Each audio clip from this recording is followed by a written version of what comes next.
All India radio के विदेश प्रसारण प्रभाग की हिंदी सेवा का ये है सोशल मीडिया लाइव।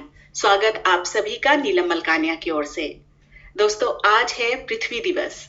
आज के दिन हम पर्यावरण संरक्षण का संकल्प लेते हैं। आज के दिन हम ये याद करते हैं कि पर्यावरण किस तरीके से हमारे जीवन में एक जरूरी भूमिका निभाता है।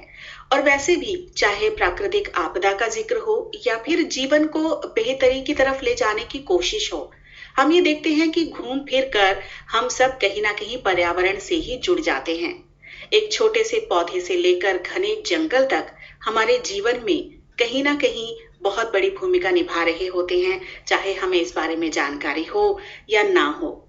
आज के दौर में भी जब हम एक भयानक बीमारी का सामना कर रहे हैं, जब हम अपने परिवार, अपने देश की सेहत की बात कर रहे हैं, तब भी हमें हमारे चिकित्सक लगातार ये कह रहे हैं कि अपनी रोग प्रतिरोधक क्षमता को बढ़ाते रहना चाहिए। और जो लोग पहले से स्वस्थ हैं, जिनका इम्यून सिस्टम अच्छा है, उनके बीमार पड़ने के जो चांसेस हैं वो थोड़े कम हैं। और ये भी कहा जाता है कि अच्छे पर्यावरण में रहने से रोग प्रतिरोधक क्षमता अपने आप बढ़ती जाती है, क्योंकि तब हम सेहतमंद खाते हैं, तब हम प्रकृति के बीच रहते हैं, तब हम खुश रहते हैं और ये सभी चीजें हमारे इम्यून सिस्टम को मजबूत करती हैं। आज के कार्यक्रम में कोशिश करेंगे पृथ्वी दिवस अपने तरीके से मनाने की। आपके लिए लेकर आए हैं इस एपिसोड में भी कुछ सूचनाएं, कुछ मनोरंजन, कुछ जानकारियां। बने रहिएगा हमारे साथ। समाचारों के इस अंक में आपका स्वागत है। पहले मुख्य समाचार। सरकार ने कहा, देश में कोरोना मरीजों के ठीक होने की दर लगभग 17.5%। लॉकडाउन के अनुपालन की समीक्षा के लिए 6 केंद्रीय अंतर मंत्रालय दल महाराष्ट्र, राजस्थान, मध्य प्रदेश और पश्चिम बंगाल के दौरे पर। स्वास्थ्य मंत्री डॉक्टर हर्षवर्धन ने कहा, चीन में नोवेल कोरोना वायरस के पहले मामले के बाद कार्रवाई शुरू करने वाला भारत विश्व का पहला देश। कोविड-19 से जुड़े सवालों के समाधान के लिए कोविड इंडिया सेवा मंच शुरू किया गया। और केंद्रीय मंत्री मुख्तार अब्बास नकवी ने कहा, सभी मुस्लिम धार्मिक नेताओं, संगठनों और समुदाय ने रमजान के दौरान घर पर ही नमाज अदा करने का फैसला किया। अब समाचार विस्तार से। स्वास्थ्य मंत्रालय के प्रवक्ता ने नई दिल्ली में कहा कि देश में कोविड-19 के मरीजों के ठीक होने की दर लगभग 17.5% है। उन्होंने कहा कि 23 राज्यों और केंद्र शासित प्रदेशों के 61 जिलों में पिछले 14 दिनों से कोरोना का कोई नया मामला सामने नहीं आया है। अब तक 3,252 मरीजों को इलाज के बाद अस्पताल से छुट्टी दी जा चुकी है और कोरोना संक्रमण से 590 रोगियों की मृत्यु हुई है। उन्होंने ये भी कहा कि केंद्र ने सभी राज्यों को भेजे दिशा निर्देशों में कहा है कि कोरोना पर विशेष ध्यान तो हो, लेकिन डायलिसिस, एड्स, कैंसर और अन्य रोगियों के इलाज भी जारी रहने चाहिए। लॉकडाउन के अनुपालन की वास्तविक स्थिति का जायजा लेने के लिए केंद्र सरकार के 6 दल महाराष्ट्र, राजस्थान, मध्य प्रदेश और पश्चिम बंगाल का दौरा कर रहे हैं। महाराष्ट्र, मध्य प्रदेश और राजस्थान में ये दल राज्य सरकारों के सहयोग से सहजतापूर्वक कार्य कर रहे हैं, लेकिन पश्चिम बंगाल सरकार ने केंद्रीय दल को इसकी अनुमति अभी तक नहीं प्रदान की। पश्चिम बंगाल गए दल के प्रमुख और भारत सरकार में अपर सचिव श्री अपूर्व चंद्र ने ट्वीट कर बताया कि राज्य के मुख्य सचिव ने उनके दल को स्वास्थ्य और संगरोध केंद्रों सहित किसी भी सरकारी संस्थान का दौरा करने की अनुमति नहीं दी है। केंद्रीय स्वास्थ्य मंत्री डॉक्टर हर्षवर्धन ने कहा है कि नोवेल कोरोना वायरस के बारे में चीन से विश्व समुदाय को जानकारी मिलने के अगले दिन ही भारत में प्रथम संयुक्त निगरानी समूह की बैठक आयोजित की गई थी। प्रधानमंत्री नरेंद्र मोदी ने परिस्थिति के अनुसार निर्णय लेने के लिए मंत्रियों का एक समूह भी गठित किया था। डॉक्टर हर्षवर्धन ने रोटरी क्लब के सदस्यों के साथ वीडियो कॉन्फ्रेंसिंग के जरिए चर्चा करते हुए कहा कि इन प्रयासों के कारण ही आज दुनिया ये मान रही है कि भारत ने कोरोना संक्रमण का मुकाबला अन्य देशों की तुलना में बेहतर तरीके से किया है। केंद्रीय स्वास्थ्य और परिवार कल्याण मंत्री डॉक्टर हर्षवर्धन ने कोविड इंडिया सेवा नामक एक आपसी संवाद मंच की शुरुआत की। प्रशिक्षित विशेषज्ञों के दल से तुरंत जवाब पाने के लिए लोग कोविड इंडिया सेवा पर अपने प्रश्न पोस्ट कर सकते हैं। कोविड-19 जैसी महामारी की स्थिति में बड़े पैमाने पर पारदर्शी ई-गवर्नेंस डिलीवरी को सक्षम बनाने के उद्देश्य से ये सेवा शुरू की गई है। डॉक्टर हर्षवर्धन ने एक ट्वीट में कहा कि नागरिकों के साथ सीधा संवाद स्थापित करते हुए प्रशिक्षित विशेषज्ञ त्वरित आधार पर आधिकारिक सार्वजनिक स्वास्थ्य जानकारी साझा कर सकेंगे। ये समाचार हमें समाचार सेवा प्रभाग की वेबसाइट से प्राप्त हुए।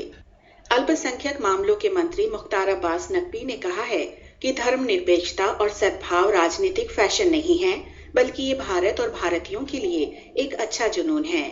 नई दिल्ली में संवाददाताओं से बातचीत में श्री नकवी ने कहा कि समावेशी संस्कृति और प्रतिबद्धता ने देश को अनेकता में एकता के ताने बाने के साथ एकजुट किया है।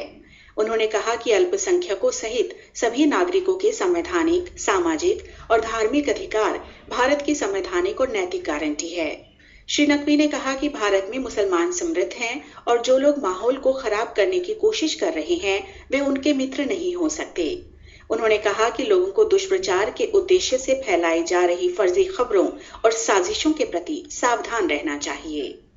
इसी के साथ ये समाचार बुलेटिन समाप्त होता है। दोस्तों, अर्थ डे या पृथ्वी दिवस के इस खास मौके पर हम भी आपको सुनवा रहे हैं एक बहुत ही प्यारा सा और खास गीत, जिसे अपनी आवाजें दी हैं बॉम्बे जयश्री, शंकर महादेवन, कौशिकी चक्रवर्ती, हंसराज हंस, महेश काले, अभिषेक रघुराम, श्वेता मोहन, अभय जोधपुरकर, MD पल्लवी ने, और इसे कंपोज किया है अमृत रामनाथ ने। धरती प्रणाम, धरती माँ प्रणाम, धरती माँ प्रणाम, धरती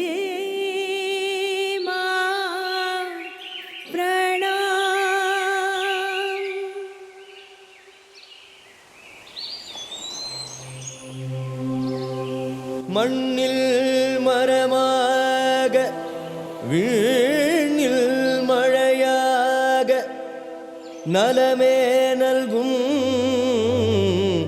இயற்கையே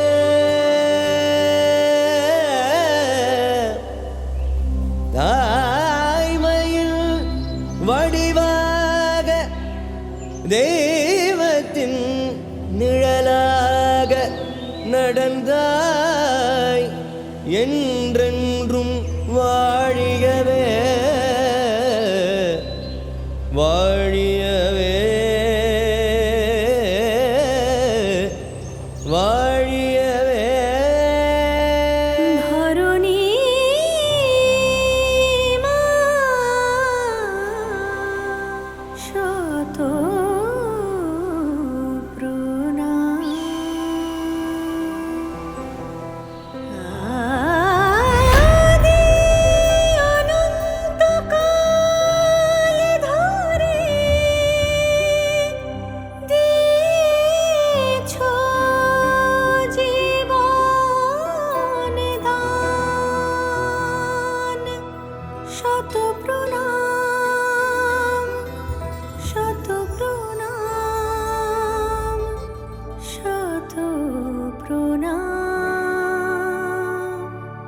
धरती माँ प्रणाम, धरती माँ प्रणाम, तुझ पर निर्भर हम, धरती माँ प्रणाम, धरती माँ प्रणाम।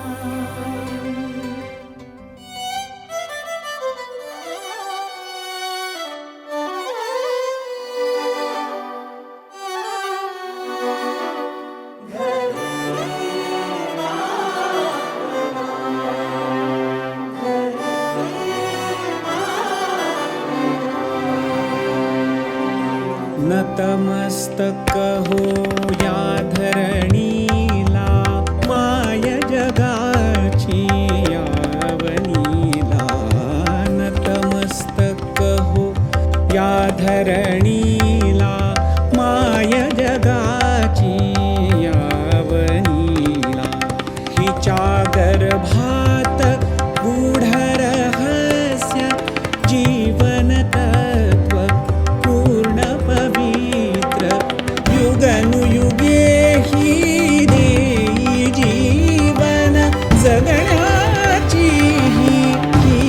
संजीवन जगण्याची हीच संजीवन.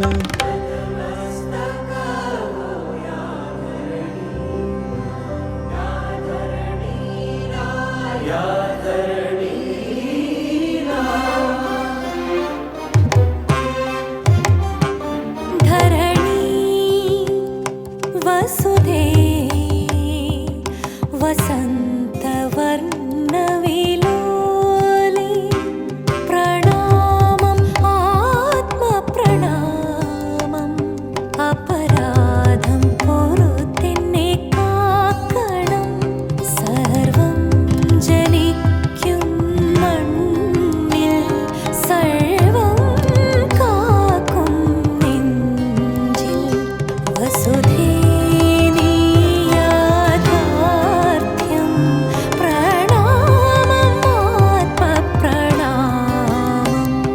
धरती छे तू मारी लाडकी, हूँ पुत्र छू तू मावड़ी, हूँ तारा आसरे सदा वंदन तने वसुंधरा.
नमस्कार, मैं डॉक्टर अनुरोध मिश्रा कोरोना वायरस से बचने के लिए आज आप लोगों को कुछ सलाह देना चाहता हूँ। कोरोना वायरस से बचने के लिए सबसे पहले हम लोगों को सोशल डिस्टेंसिंग बना के रखनी है। एक दूसरे के पास हमें नहीं आना है, चाहे हम घर पर भी रह रहे हों, लेकिन हमें एक दूसरे से दूरी बना कर रखनी है। हम कहीं बाहर जाते हैं अगर तो बाहर से आने के बाद तुरंत हमें अपने हाथों को धोना है। 20 सेकंड कम से कम हमको अपने हाथों को धोना है। हाथों को इसलिए धोना है क्योंकि हम बाहर जाते हैं, हम डिफरेंट सरफेसेस को टच करते हैं और उसके बाद हम अपने मुंह, अपने आँख, नाक को अगर छुएंगे तो हमारी कोरोना वायरस से संक्रमण के चांसेस उतने ही बढ़ जाते हैं। इसलिए हमें अपने हाथों को बार बार धोना है। कोरोना वायरस का जो रूट ऑफ ट्रांसमिशन है वो ओरल कैविटी है। ओरल कैविटी के थ्रू ही कोरोना वायरस सबसे ज़्यादा हमारे से संक्रमण हमें होगा। इसलिए हमें बार बार गुनगुने पानी में नमक डालकर गरारे करने हैं। मैं एक डेंटल सर्जन होने के नाते भी आप लोगों से ये कहना चाहूँगा कि इस समय सिर्फ इमरजेंसी डेंटल ट्रीटमेंट ही करवाइए। अगर आपको कोई ख़ास बीमारी नहीं है, कोई ख़ास दर्द नहीं है, तो डेंटल ट्रीटमेंट को इस समय अवॉइड करिए, क्योंकि डेंटल ट्रीटमेंट करने के लिए सबसे पहले जो हम ब्रेक करेंगे वो होता है सोशल डिस्टेंसिंग। बिना सोशल डिस्टेंसिंग को ब्रेक करे हम आपके दांतों का इलाज नहीं कर सकते। इसलिए डेंटल ट्रीटमेंट को इस समय पूरी तरीके से अवॉइड करिए। गुनगुने पानी में नमक डाल के कुल्ले करते रहिए ताकि आपके दांतों में, मुंह में कोई इस तरीके का संक्रमण ना हो, आपके थ्रू ये संक्रमण किसी आगे दूसरे व्यक्ति को ना पहुंचे। जब कभी भी बाहर जाए अपने फेस को कवर करके रखें, ठीक है। आप मास्क लगा सकते हैं, आप कपड़े से अपने मुंह को कवर कर सकते हैं, ठीक है। मास्क लगाना ज़रूरी नहीं है, जो मेडिकल मास्क हैं वो डॉक्टर्स और हेल्थ केयर प्रोफेशनल्स के लिए हैं, तो वो मास्क ज़रूरी नहीं है कि आप वही मास्क बाज़ार से ख़रीदें। वो मास्क आप मेडिकल और हेल्थ केयर प्रोफेशनल्स के लिए छोड़ें। आप अपने घर पे भी मास्क बना सकते हैं या किसी कपड़े से अपने फेस को कवर करिए और इस बीमारी को आगे बढ़ने से रोकिए। किसी भी तरीके की कोई भी अफवाहों से बचें। इस समय जो गवर्नमेंट ऑफ इंडिया और हेल्थ मिनिस्ट्री की जो गाइडलाइंस हैं सिर्फ उसी को फॉलो करिए, ठीक है, क्योंकि इसका अभी कोई इलाज, संभव इलाज जो है वो अभी तक आया नहीं है। कोई साइंटिफिक प्रूवन फैक्ट नहीं है कि हम इस चीज़ से, इस दवा से या इस चीज़ से हम ठीक हो सकते हैं। इसलिए इसका एक ही इलाज है अभी कि सोशल डिस्टेंसिंग को बनाकर रखें। कोई भी अगर आपको सिम्टम हो रहा है तो उस समय सेल्फ मेडिकेशन से बचें, अपने डॉक्टर से फ़ोन पर बात करें, ठीक है, और उनकी सलाह लें और उनके बाद जो वो आपको मेडिकेशन प्रिस्क्राइब करते हैं वही दवाइयाँ लें। बाहर बेवजह बिल्कुल ना घूमने के लिए निकलें, सिर्फ अपने ज़रूरी कामों के लिए निकलें और किसी भी पैनिक की ज़रूरत नहीं है। बस हमको अपने बचाव की ज़रूरत है और हम इस बचाव से इस संक्रमण को आगे को फैलने से रोक सकते हैं। धन्यवाद। डॉक्टर गीता खन्ना, जो कि बाल रोग विशेषज्ञ हैं और समर्पण सोसाइटी की अध्यक्ष भी हैं। डॉक्टर खन्ना, कार्यक्रम में आपका बहुत बहुत स्वागत है। नमस्कार डॉक्टर खन्ना, सबसे पहले हम आपसे यही जानना चाहेंगे कि लॉकडाउन की अवधि बढ़ा दी गई है 3 मई तक। आप एक बाल रोग विशेषज्ञ हैं, हम जानना चाहेंगे कि इस दौरान बच्चों की सेहत का किस तरह से ख्याल रखें अभिभावक। देखिए, सबसे ज़रूरी है कि एक लंबी अवधि में जब हमारे बच्चे लॉकडाउन में हैं तो हम उनको एक रचनात्मक तरीके से इन्वॉल्व रखें, कुछ ना कुछ उनसे कराते रहें ताकि जो उनकी एनर्जीज हैं वो ठीक जगह पर और ठीक तरह से चैनलाइज हों। म्यूजिक, आर्ट, क्राफ्ट, स्टोरीज, उन सब से उनके अंदर की रचनात्मकता को बाहर लाएं। इस समय आइसोलेशन में रह के फिजिकल हेल्थ से ज्यादा मेंटल हेल्थ पे ध्यान देना जरूरी है, क्योंकि खासतौर पे उन परिवारों में जो छोटे फ्लैट्स में रहते हैं, इंडोर लंबे समय तक रखने से बच्चों को बहुत बड़ा एक मानसिक आघात भी उनकी एक्टिविटी को कर्टेल करने से है। स्कूल नहीं जा रहे हैं, दोस्तों से नहीं मिल रहे हैं, तो हमें कोशिश करनी है कि वो टेलीफोन और टीवी के अलावा कुछ ऐसा करते रहें जिससे ये एक्सपीरियंस उनके लिए एक लाइफ टाइम में याद रखने योग्य बात हो जाए कि हमने उस समय पे ये नया सीखा, ये नया करा, और वो जो उपलब्धि है वो उनके अंदर किसी भी अवसाद को बैठने से रोकेगी।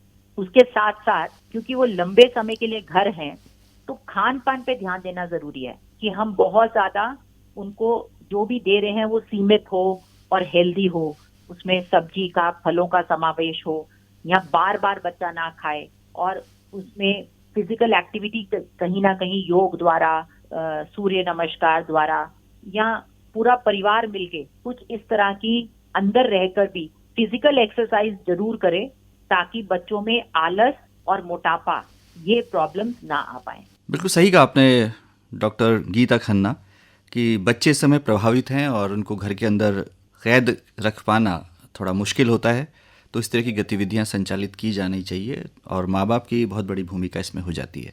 आप समर्पण सोसाइटी की प्रेसिडेंट भी हैं और ये संस्था विशेष तौर पर जानी जाती है अपनी समाज सेवा के लिए, तो इस दौर में, कठिन दौर में हम कहेंगे कि किस तरह की समाज सेवा आपकी ये संस्था कर रही है, गरीबों को जो ज़रूरतमंद हैं किस तरह से आप सहूलियत प्रदान कर रही हैं।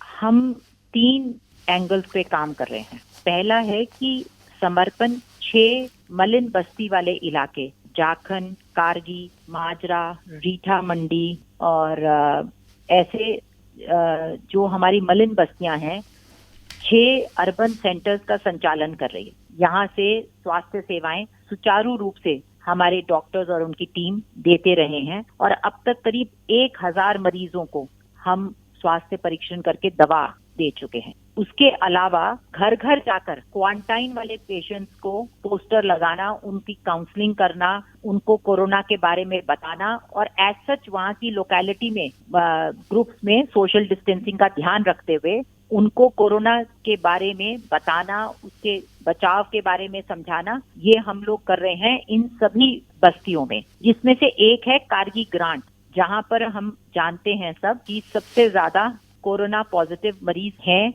वहाँ पर हमारे डॉक्टर और नर्सेज पूरी पीपी किट पहन के ये स्वास्थ्य सेवाएं अनवरत दे रहे हैं। डॉक्टर गीता खन्ना, इसमें जो प्रशासन है और जो सरकार है उसके साथ किस तरह से समन्वय आप स्थापित कर रही हैं? देखिए, शासन का पूरा सहयोग मिल रहा है, किंतु ये डिफिकल्ट टाइम्स हैं, उनके पास भी बहुत सारी जिम्मेवारियां हैं। तो कुछ शासन के साथ हमारा सहयोग और समन्वय बना हुआ है, टेलीफोनिकली ज्यादातर हो रहा है, पर बाकी की कुछ चीजें जो हमें नहीं भी मिल पा रही, जैसे सम प्रोटेक्टिव गियर्स, मास्क, सैनिटाइजर, तो ये हम लोग खुद से इस टाइम पे प्रोक्योर करके अपने स्टाफ को और लोगों में दे रहे हैं। अब तक हम 5,766 घरों में घर घर जाके सर्वे कर चुके हैं और हाई रिस्क एरियाज में मैपिंग का काम कर रहे हैं। इनफैक्ट आज से एक टीम बना रहे हैं, प्रशासन एक टीम बना रहा है जिसमें 8 लोग होंगे और उनको एक इलाका दे दिया जाएगा जो गहन मॉनिटरिंग करेंगे फॉर सर्वेलेंस। उसमें से एक टीम हमारे समर्पण की है। डेली जो रिपोर्ट आती है कि कितने क्वारंटाइन हुए, क्या स्टेटस है, कितनी पॉजिटिविटी है, इस टीम में भी समर्पण योगदान दे रहा है। तो ये तो हमारा हेल्थ फ्रंट का है जी। इसके अलावा चंदर नगर में समर्पण का एक ओपन शेल्टर है बच्चों का, और जितने भी इस लॉकडाउन पीरियड में बच्चे पुलिस को या किसी भी और संस्था को, CWC को मिले, जिनको घर नहीं भेजा जा सकता, जो घर से भागे हुए थे और लॉकडाउन की वजह से उन्हें यहाँ रखना है, उनको हमने पिछले 19 दिन से वो हमारे संरक्षण में रह रहे हैं। वहीं उनका खाना पीना, पढ़ाई, मनोरंजन, साफ सफाई, ये सब अभी कुछ दिन पहले हमारे WCD डिपार्टमेंट के जो अध्यक्ष हैं, डायरेक्टर हैं, मिस्टर योगेंद्र यादव, उन्होंने भी विजिट करा था और तब से जो भी बच्चा मिले जा रहा है जहाँ से भी, उन सब को हम संरक्षण दे रहे हैं और उनकी सेहत का, खान पान का, रहन सहन का पूरा ध्यान समर्पण संस्था रख रही है। इनफैक्ट वो उनका क्वारंटाइन पीरियड ओवर हो गया था, तो ये था कि उन बच्चों को हरिद्वार शिफ्ट कर दिया जाए, जो सरकारी आवास है।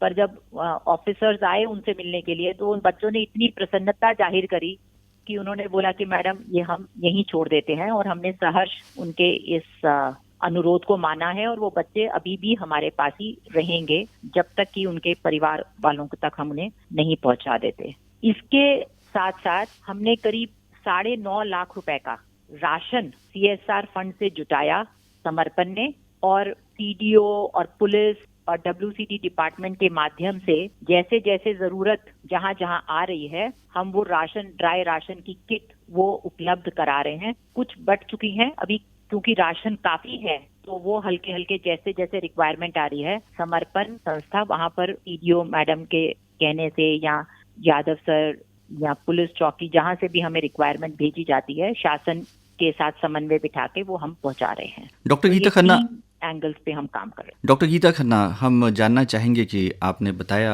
आप मलिन बस्तियों में काम कर रही हैं और आपने ऐसे बच्चे जो घर से भागे हुए हैं या जिनका कुछ अता पता नहीं है कि वो कहाँ जाएंगे, उनको भी आपने संरक्षण दिया हुआ है। तो ऐसे में सोशल डिस्टेंसिंग के बारे में किस तरह से उनको जागरूक कर रही हैं, और हमारे तमाम श्रोता जो इस समय सुन रहे हैं उनसे क्या कहना चाहेंगी? देखिए, जिस तरह से भारत ने एक बहुत अधिक जनसंख्या वाले देश होते हुए जिस तरह की सफलता पाई है, उसमें सोशल डिस्टेंसिंग का सबसे महत्वपूर्ण योगदान है। ये हमारे लिए बहुत ही सौभाग्य की बात है कि हमारे देश में श्री मोदी जैसे प्रधानमंत्री हैं, जिन्होंने समय से सोच समझ के बहुत टाइम से एक ऐसा फैसला लिया जिससे फलस्वरूप हमें इतने अच्छे रिजल्ट्स मिले हैं। और इस लॉकडाउन की अवधि को बढ़ाने से बहुत कुछ हम वो पा पाएंगे जो विकसित देश, संसाधन संपन्न देश, जिनकी हेल्थ फैसिलिटी का डंका है, वो जो नहीं कर पाए वो हम कर पाए हैं। और इस सब में हमारी जनता की सहभागिता, हमारे लीडरशिप का एक दूरदर्शी विजन और हमारी एडमिनिस्ट्रेशन, और खास तौर पे जो मैं बहुत ज्यादा धन्यवाद देना चाहूंगी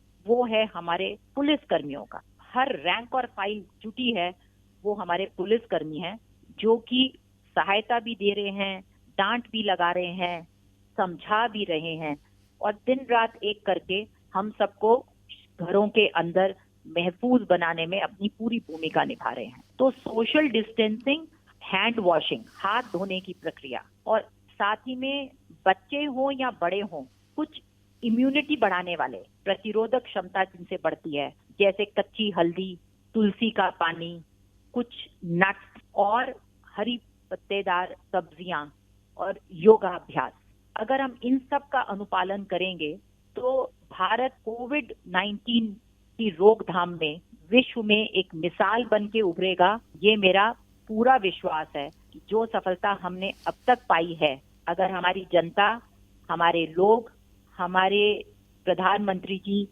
की जो भी डायरेक्शंस हैं उनका अनुपालन उसी खूबसूरती से करते रहेंगे जैसा कि अब तक किया है, तो हम एक मिसाल बन के उभरेंगे।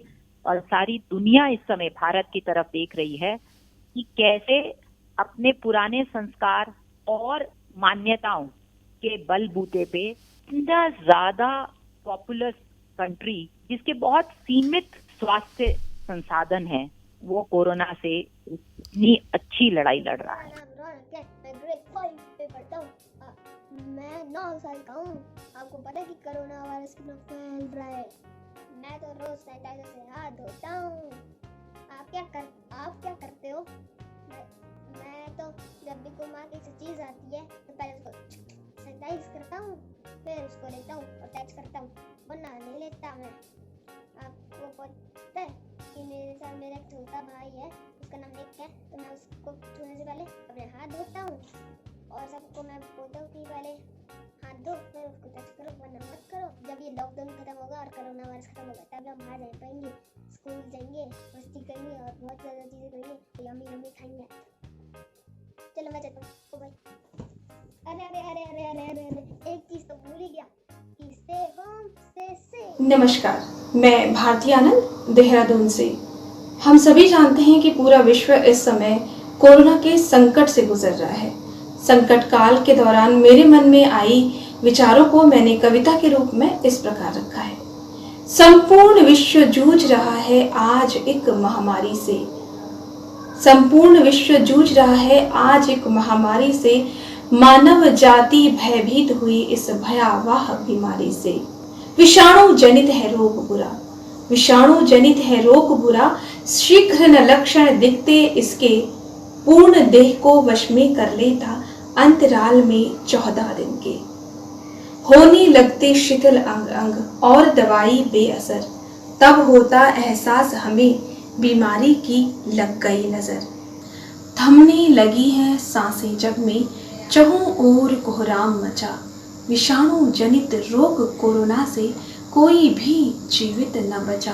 प्रश्न ये आशंकित करता सबको, प्रश्न ये आशंकित करता सबको, कैसे विषाणु अस्तित्व में आया? क्या जैविक अस्त्र बनाकर इसको मानव पर संकट बरपाया? ये घटना खुद में इतिहास बनेगी, ये घटना खुद में इतिहास बनेगी। इंसानी करतूत कहेगी, कितना खुदगर्ज हो चला है मानव, मानव से हो चला है दानव। अपनी आदतों में बदलाव किया, पारिस्थितिकी से खिलवाड़ किया। जिह्वा के रसास्वादन को निरीह पशुओं का संहार किया। यूं तो कितने ही रोगों से मानव पहले भी पीड़ित रहा, किंतु एक साथ सब लोगों ने इतना कष्ट पहले न सहा, किंतु एक साथ सब लोगों ने इतना कष्ट पहले न सहा। चलते चलते आपसे यही अनुरोध कि अपना ख्याल रखिएगा, अपने परिवार का ख्याल रखिएगा, जरूरी नियमों का पालन करते रहिएगा। और आज के दिन तो हम ये संकल्प भी ले सकते हैं कि जब सब कुछ ठीक हो जाएगा तब हम अपनी ओर से पर्यावरण संरक्षण में भी अहम भूमिका निभाएंगे। अपने अनुभव आप हमसे साझा कर सकते हैं AIR12nm@gmail.com पर। हमें रहेगा आपकी प्रतिक्रियाओं का इंतजार। अब मुझे यानी नीलम मलकाने को दीजिए इजाजत। नमस्कार।